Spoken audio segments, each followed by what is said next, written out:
know thyself. I think Yes. that is the journey of life, is Mm. to understand oneself. And then in my life and spiritual journey, I could talk about the consultant we hired, but certainly for me to get up in the morning and say, I'm going to be a different person in a month or in a year is a challenge, right?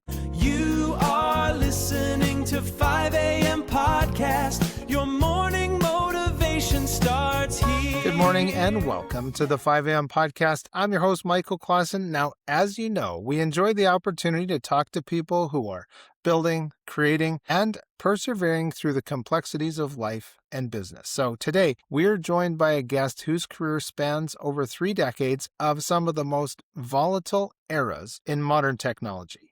Mike's story isn't just one of corporate success, it's a raw, honest look at the peaks and valleys of entrepreneurship, from the highs of major acquisitions to the lows of near bankruptcy and the physical toll of clinical depression. We're going to talk about resilience, faith, the evolution of technology, and how to manage those modern risks that every business owner faces today. Mike, welcome to the 5am podcast. Right, Michael. Thank you. Glad to be here. Hopefully, we can inspire somebody today. Mike, you started in the tech industry in 1990 as an IBM business partner. Looking back at that 1990 version of yourself, what was the biggest thing that you thought you knew about business that turned out to be completely different? Man, what did I learn? What did I think of myself? Well, I would just submit to you, I'll start here and say that in the 80s, one of my principles of life is find a peer group, right? And in the 80s, I was going to a church. I'm in a fellowship group, a church fellowship group, which is a good way to meet people, right? And I would exchange stories. I'm selling food to restaurants. I'd win a trip. And there was an IBM, a guy that worked at IBM, and he would win trips with IBM. One day he says, you ever think about selling computers? Like, yes, I have. Next thing you know, I'm interviewing for a job, and in 1990, I'm in the computer industry. And I was an idiot. I did not know the difference between disk and memory. Can you imagine that? They called me cabbage head. So I think the learning curve was a bit of a shock. I went back to college and learned a lot.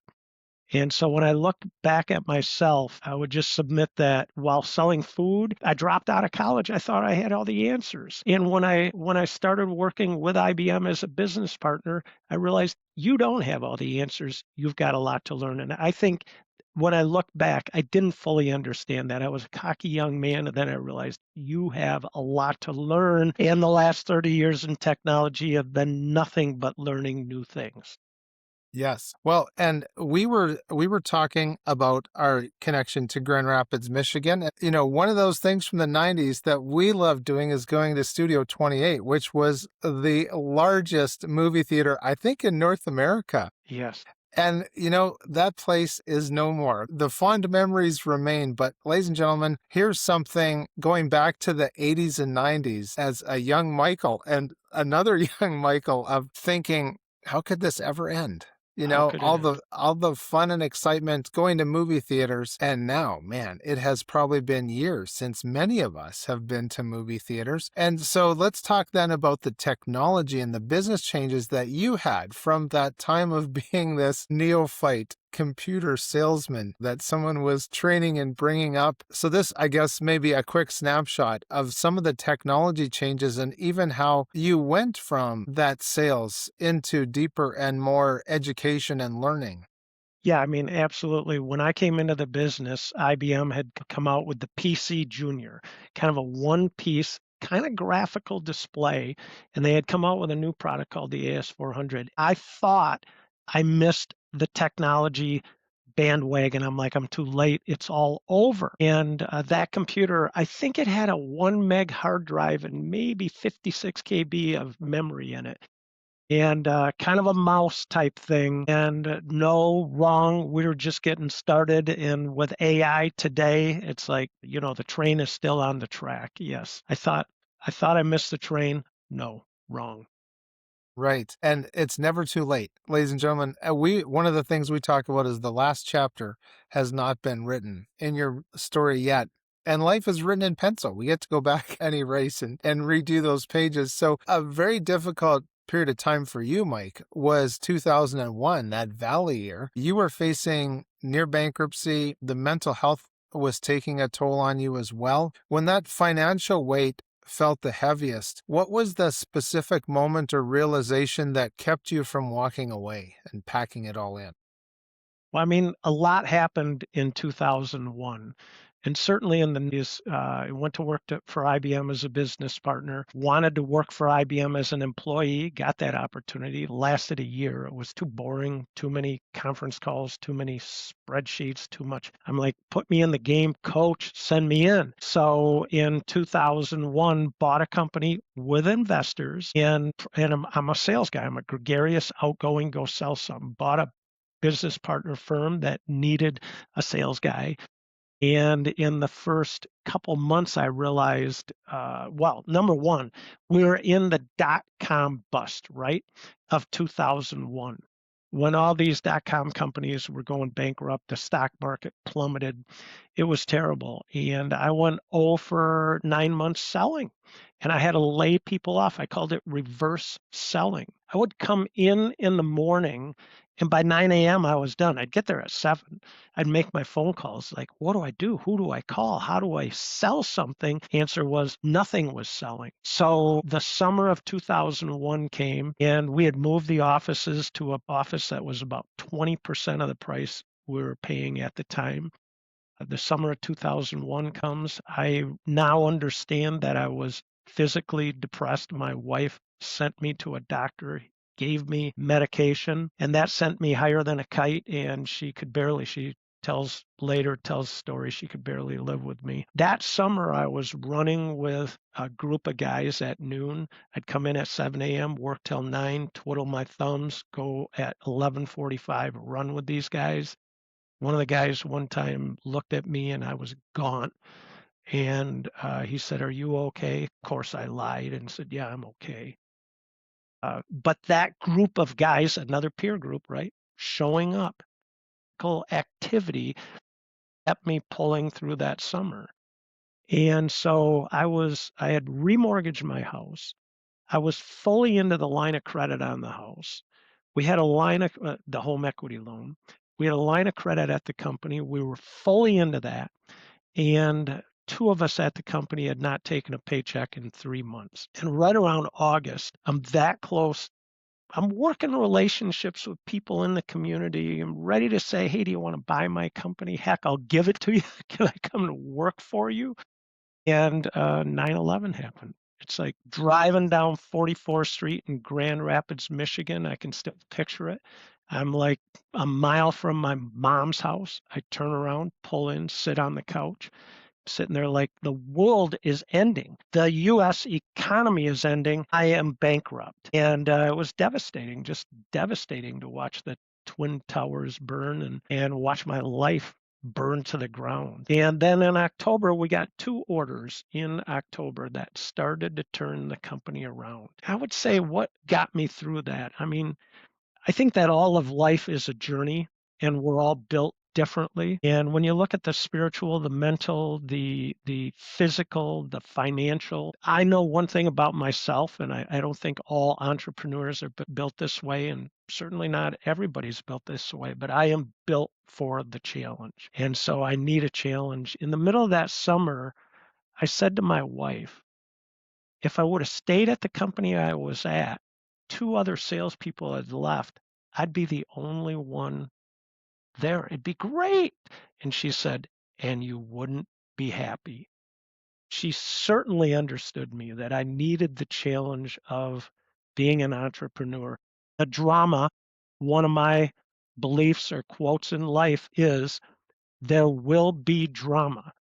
And as much as we want this perfect life, and as much as I love the mountaintop, there will be drama. So what kept me going? Certainly a belief in a plan for my life. There is a perfect plan for my life. I believe that. And what the great poets say, I never promised you a rose garden. I believe That's right. that too.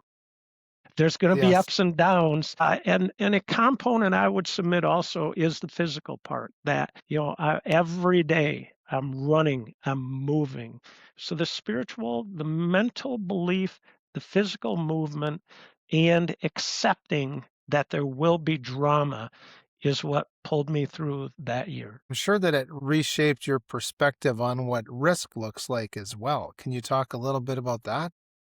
Well, I believe that the single defining trait in a person's station in life is willingness to take risk. That's my personal belief. Others can disagree. And I submit that, if you like, and I have a friend that delivered mail for 40 years. And so that's what he loved to do. But if or when you get that opportunity to be a manager, that's a risk, right? I now have 6 people reporting to me. Bad things could happen. So as one accepts the challenge of a risk, new opportunities open up. We're not all built for that, but that's what I believe. And so the financial risk is one thing. The emotional risk is another. The reputational risk, if I would have gone bankrupt, I would have had to accept that. So many different types of risk that some people are built for. And again, as an entrepreneur, as a business owner, I'm built for risk. Yeah. Now, according to our demographics, we have a lot of ladies that listen and stream 5 a.m. podcast on all those usual suspects. The reason that I wanted to bring that up is you mentioned your wife. Can you talk, and you've mentioned the peer group. So can you talk about the support and the value that you receive to keep going from your wife? Yeah, I think that marriage is a relationship, it's communication, it's a challenge. And we all have different personalities. I think that in a disc profile, a Uh-huh. driver type personality, I am steady, conscientious, and then influential. Part of my journey in life has been learning I think Socrates said, know thyself. I think that is the journey of life, is to understand oneself. And then in my life and spiritual journey, relationship journey, I could talk about the consultant we hired, but certainly for me to get up in the morning and say, I'm going to be a different person in a month or in a year, um, is is a challenge, right? So we all want to grow, we want to mature, we want to learn, we want to be a better person. And I'm a D personality, and that's what you get. So Yes. with my wife, it's interesting because I am built for the challenge. I like to travel. I think if my wife had her way, we'd stay home 90% of the time. She enjoys being home, but we've traveled a lot. Why? Because I like to travel. She does enjoy it. But so, what she said that summer, and you wouldn't be happy, she understood that. So for my wife, the drama, the ups and downs, the challenges that I've embraced. Why? Because I get bored to tears. I need a new challenge. She understands that. Is it perfect for her? No, I don't think it is. For our marriage, it's not perfect for her, but she understands. Now, thinking back, we're kind of going through the calendar, ladies and gentlemen, but thinking back to 2004, you merged with 2 firms and you ended up having 4 business partners. Talk about drama. And by 2006, 2 had exited. So, what did these 2 years teach you about that chemistry and what's actually required for a successful partnership? So Michael, I read a lot. I'm a slow reader and I love to read technology books, business books, theology and philosophy, all types. And I think the essence of life is in communication and relationship. We spend so much of our lives working on hard skills. I'm an engineer, I'm a technologist, I'm an architect, I'm a plumber, I'm an electrician. But what about the soft skills of life, communication and relationship? And so when we brought 4 partners together from 2 different companies, I mean, I think within 6 months, the drama, the fireworks started happening. We hired a consultant, paid him a lot of money, and he taught us and me skills that profoundly impacted my relation and communication journey, my spiritual journey. And so that was dramatic. Ironically, we had 7 leaders in the company, 4 partners, 3 other leaders. We sat through multiple sessions and learned these skills. They so impacted me that I hired this consultant who I called an executive coach. But in fact, he's a counselor. I accept that now. And I learned these relationship skills. And I hired him to come and spend 5 sessions with my wife because I said, this is going to impact our relationship dramatically. And I want you to understand what I'm going through. And so, what are those skills? Number one, congruence. Congruent line being a parallel line, that I will be parallel to you with who I am myself. Know thyself. That is, I will be clear about what I want, what I think, what I feel, what I believe. I will not put up facades. I will not fake it and say, oh, okay, that's fine. Yeah, I agree with you. No, I'll be clear about what I think, want, feel, believe. Second skill, can I listen to you to understand what you think, want, feel, believe? And I would submit in today's political environment that if we could start there, let me be clear about what I really believe. Tell me what you really believe. The third skill is the hardest, and that is 100% positive regard, 100% unconditional positive regard. Sounds like love, sounds like tolerance, sounds like unconditional love. But if we could get to a place that what you think, want, feel, believe is so dramatically different than me, I still choose to hold a relationship of some sort with you, that would be powerful. Those are the 3 main skills, the last being emotion, emotionally connecting with people, which I discount because I have trouble doing that. But seriously, those 3 skills, as I worked on applying them, me, a D personality, a sender, I will tell you exact. But when you want me to listen, so I have to work really hard and choose the skill of listening. And then thirdly, I have to choose the skill of suspending judgment. Holy cow, you're an idiot. No, no, no, no, no, no. Let's listen and try to understand. Boy, those are powerful skills. Well, my best friend from college, who I started the business with, one of the partners, walked out of the room and said, I can't do this anymore. And he was the first that we bought out in the business, and our relationship broke down, and it was a sad situation. Yes. Well, also during 2007, the recession, you saw 18% unemployment in West Michigan and probably in greater regions of that. Now, you chose to pivot your business rather than just wait it out. How did you decide when to stay the course versus when to completely change the offering? Yeah, it really is. When you look back, I think when you're working your tail off, you're persevering, you're just clawing away, trying to do this thing, have this successful business that you bought with a bunch of employees, and then you merged, you had more employees. But think about it. In 2001, bought a company, almost went bankrupt. 3 years later, merged the company, drama and chaos ensues. My best friend says, I'm out of here. And then a couple years later, I think that the third partner looked at the business and said, I don't think this thing's making it, right around '06, '07. I did not know that the Great Recession was coming.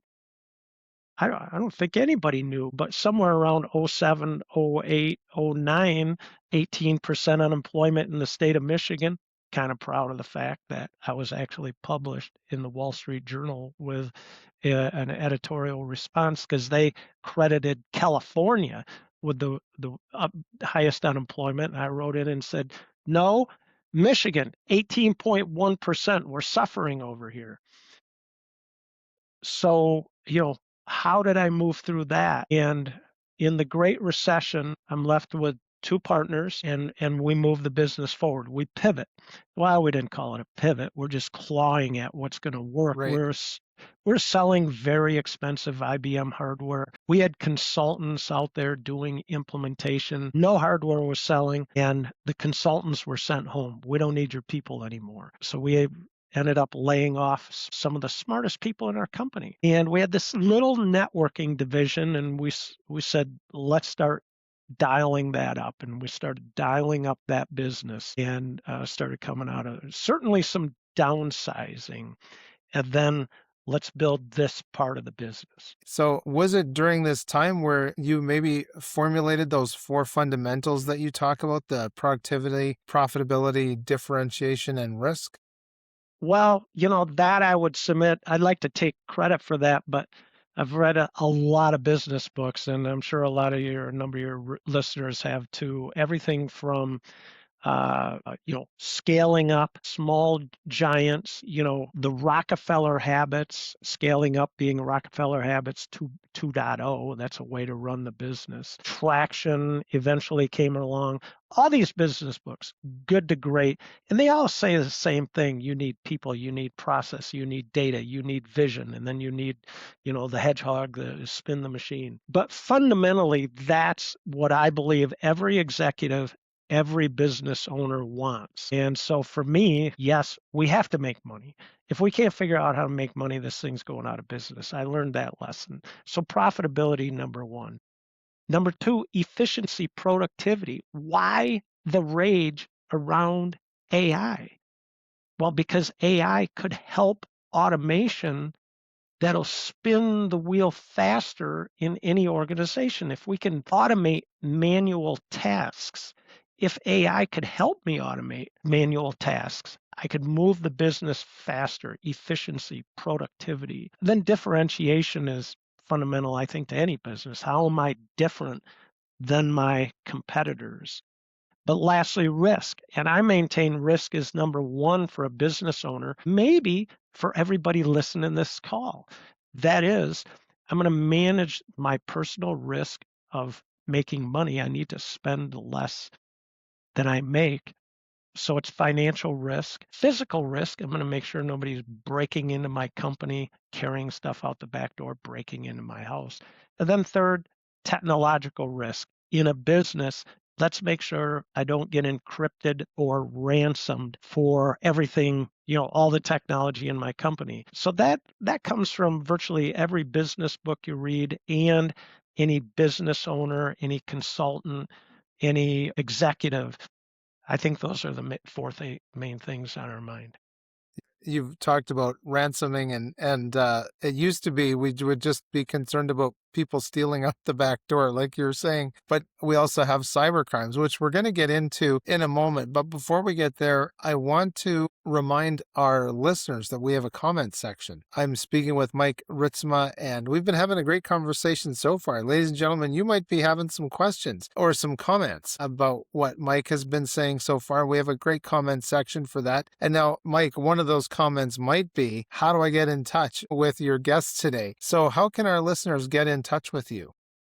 Mike Ritsema. I'm everywhere out there. I'm on Facebook, Michael Ritsema, on LinkedIn, and certainly we're located here in Grand Rapids, Michigan, Western Michigan in the United States of America. The company is i3businesssolutions.com. The letter I, the number 3, Business Solutions, otherwise i3bus, letter I, number 3, bus.com. And I love business. I love helping people and sharing that passion. Thanks for watching the show. Just a reminder that you can get all of our resources, other episodes, and read our blog posts at 5ampodcast.com. We want to let you know about Dr. Joseph Drolshagen. Are you in the wrong room? That is where Derek Chinners found himself. This is not the right room. And so they call me in and they fire me. But Derek was already prepared. I immediately called Joseph. He said, what happened? And I said, I think this is the greatest thing that's ever happened to me. I just got fired. So, Derek, tell us what happened to your business after you called Dr. Joseph. That was at least 4 times what we had ever done in a month previous. See what Dr. Joseph can do for your business. Book a free 15-minute call at 5am.smtmethod.com. Now, you may not 4x your business right away, but ask Dr. Joseph what rapid growth is possible. Stop fighting your strategy and start shifting your identity at 5am.smtmethod.com. As someone who's had a specialty in business to business sales and business development, how has the art of the deal, let's say, changed in an era where so much of our interaction is digital and remote now? Oh, that's good, Michael, because I have my son involved in the business now, the youth of America. And I'm a little bit old school. And so we have these conversations, and some would say that people buy, they look at your website, they look at the information, they make a decision to buy. So everything's moved online. That might be true for consumer purchases, but I think there's a lot of transactions, especially business to business, where people buy from people they know, like, and trust. So, in a lot of business relationships, banking, insurance, technology, law, attorneys, a lot of professional relationships, I think, if you're comfortable talking to people, if you're comfortable meeting people and having a conversation, great things can happen. I firmly believe that. And so that's a big component of the way we do business is sooner or later, we're going to sit down and have a conversation. Yeah. And still, that conversation, some people say cash is king and you need a hand to hand transaction for that. But conversation is still king. And I think that's why people have kind of abandoned the silver screen, like we were talking about with Studio 28, and have migrated over to the podcasting world. And certainly, speaking of that face to face and having that conversation, I think most people would agree if a star from the silver screen showed up and asked to babysit your children or your grandchildren, we'd probably tell them to take a hike. And so I guess that has to do with vetting, because I wanted to ask you about that positive relationship with the FBI of the InfraGard member for small business owners who think I'm too small for a hacker to care about. What is the reality they aren't seeing?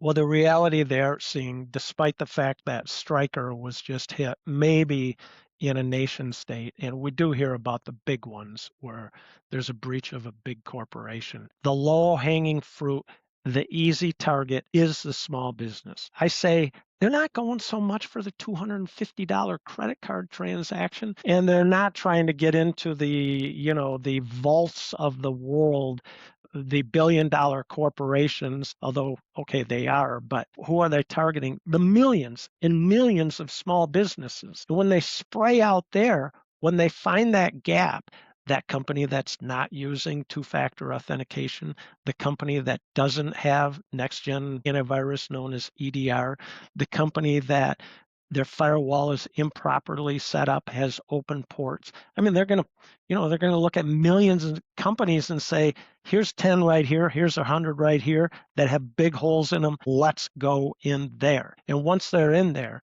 they can make some nice money, from 50 to 100 to $250,000. They can do well in a business like that. And I would just tell your listeners, picture the office building in downtown your city with 100 to people at it behind desks somewhere in China, Korea, North Korea, Russia, and 150 people full time trying to get into your business or your business email. When they do, the ransom gets paid, or they change the email and the vendor or client changes their routing number and moves, as recently I heard in a peer group meeting, only $16,000. Not the end of the world for a small business, but you move $16,000 in China, you're ringing the bell, baby. You just rung the bell for $16,000. So that's what's going on. Offices, trillions. It's now over $1 trillion a year. Businesses set up overseas to get the money out of small businesses in America. That's where the money is. And so then how do you translate the cybersecurity from a technical IT conversation to a business risk conversation with a CEO or a CFO? I mean, all risk is personal, Michael.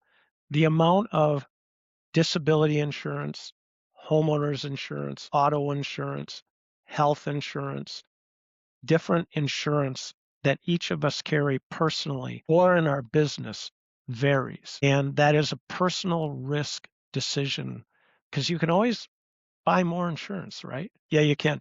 Same in business. So the risk tolerance that you accept in your business. And for me, when my business was smaller, I'm not spending as much on risk management for insurance. And then as we progressed, it's like, have you thought about this insurance? Well, actually, we had a little situation a year ago. And yes, I think I should buy that insurance. It now makes sense. Same thing with technology. There's always more risk management you can apply to cybersecurity. And it's up to each business owner to say, this is what I'm going to choose to protect my business. Now, there are frameworks, there are standards, and we do firmly recommend certain protections, but it's still up to the business owner to say, yeah, give me that. I want to protect my company. And as we were talking about earlier, those personal protections and personal growth, and then you've got that business security side. I want to go back to that peer group conversation for just a moment. You've mentioned that they've had a massive impact on your journey. Why is it so dangerous for an entrepreneur to maybe operate in a vacuum where they're just keeping their head down? Because when they look up, they see dirt and they want to see some blue sky. Here. Good point. Well, I would just submit my number one advice to any individual or business owner. For individuals, find a mentor. Do I have to go up to somebody and say, will you be my mentor? No, much like my son, who my best friend from high school is a mentor to him.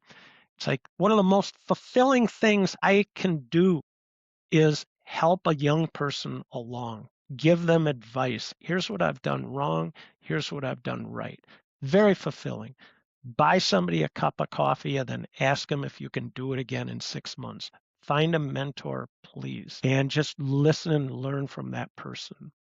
But then in business, find a peer group. I've been a member of so many different peer groups, I can't count them. And right now I'm in two, maybe three. I'm in an online cybersecurity peer group. We meet every month. I'm in a family business peer group. We meet every 6 weeks. I am in a technology peer group with companies identical to mine from all over America. We meet once a month and then one time a quarter somewhere in America. We share best practices, we share benchmarks, we learn from each other. I sit there, it's kind of tough. I sit there for 2 days straight and basically listen to people, but I learn. So, yes, I implore anybody listening here, find a mentor, find a peer group. I say it's two things. It's perspective. Can I gain a perspective on what is good? And it's commiseration because we look at the other company, we're like, they have it completely figured out.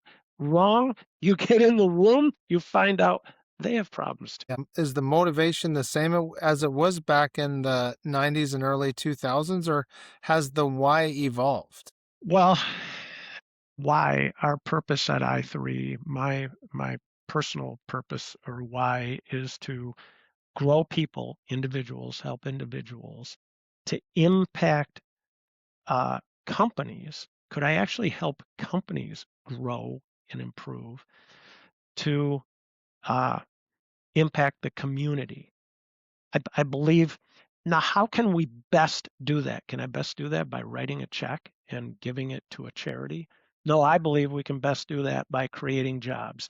If I can help your company grow and you hire more people, then my company is going to grow. We're going to hire more people. Jobs support families. Guess what communities are built of? Families and jobs. Guess what America and the world is built on?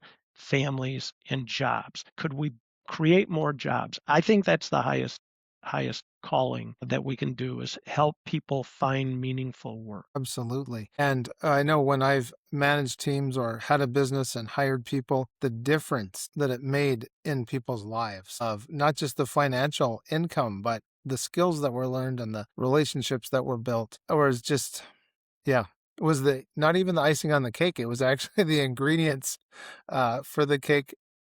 As we're getting close to wrapping up, I know that we kind of took people through the calendar from the 90s and the early 2000s. You've weathered those storms and you've come through. And when you see young entrepreneurs that have some great ideas and a great attitude, but they're panicking a little bit with the things they see around them, what's the first thing that you tell them? Well, I think there's a lot there. And, I'll go back to know thyself, and I know myself. The other answer to your question about what gets me up in the morning, what's my purpose, has not changed a lot. And that is, again, for me, it's the challenge, which looks like risk, right? And so I don't care if it's ping pong, golf, or business, I need a challenge. And that's what gets me up in the morning. So know thyself. And for a young entrepreneur, a young person getting started, and challenges occur, perseverance, how to find your way through that. Certainly, if you go way back, it would have been Franklin Covey, right? And I used that system of setting annual goals. What's my goal this year? And as I got older, I would set 10-year goals. I would actually look back at the last 10 years and forward at the next 10 years and say, what do I want to accomplish in the next 10 years of my life? And as you're raising a family or involved in the community, those things change. So to have some sort of priority system, especially in this world of text messaging, Teams and Slack type instant messaging, personal email, business email, all the priorities that come at us, a system to say the most important thing I can do for myself and for this business is these three things. Because to get at the end of the day, and I do this, maybe you do too, Michael, and say, I got 15 things done today. What a day, man. I just swept it off my plate. But the three most important things, I didn't move it at all. An ability to understand that priority. As far as world geopolitical economics, I'm just going to say all economics is local. What's going on out there is, I mean, I don't know about you, but in my community here, how many of my friends have been laid off because of a war or because of global turmoil? Answer, none. Has our business been affected in a measurable way? No. So all politics, all economics are local. And that's how I encourage you. Quit reading that stuff. Get up in the morning and work on your personal stuff, your business. Move that forward by doing the most important things first. Stephen Covey said, keep the priority of the important rather than the tyranny of the urgent. Let's focus on the important stuff and not do the urgent stuff. Great way to end off this conversation. Thank you for being so transparent about the peaks and the valleys and for just being comfortable talking about the depression of a down year and also the success and the drama of acquisition. So thank you so much for being with me today on the 5am podcast. You bet, Michael. Glad to be here. What a wonderful conversation. Ladies and gentlemen, if you want to understand how to protect what you've built on the cyber end of things, and maybe too you want to talk to Mike about his experiences in peer groups, his team has incredible resources. I highly recommend you visiting i3businesssolutions.com and see how they can help you in your business navigate those risks. And ladies and gentlemen, we thank you for spending the time you have today. Please share this with your friends. And my other request is please seize your days, enjoy those sunrises and sunsets and all those beautiful adventures in between. I'm Michael Clausen, and we'll see you next time on the 5am podcast. Thanks for watching the show. Just a reminder that you can get all of our resources, other episodes, and read our blog posts at 5ampodcast.com. We want to let you know about Dr. Joseph Drolshagen. Are you in the wrong room? That is where Derek Chinners found himself. And these are all chemical salespeople that are kind of lifers. This is not the right room. And so they call me in and they fire me. But Derek was already prepared. Immediately called Joseph. He said, "What happened?" And I said, I think this is the greatest thing that's ever happened to me. I just got fired. So, Derek, tell us what happened to your business after you called Dr. Joseph. That was at least 4 times what we had ever done in a month previous. See what Dr. Joseph can do for your business. Book a free 15-minute call at 5am.smtmethod.com. Now, you may not 4x your business right away, but ask Dr. Joseph what rapid growth is possible. Stop fighting your strategy and start shifting your identity at 5am.smtmethod.com.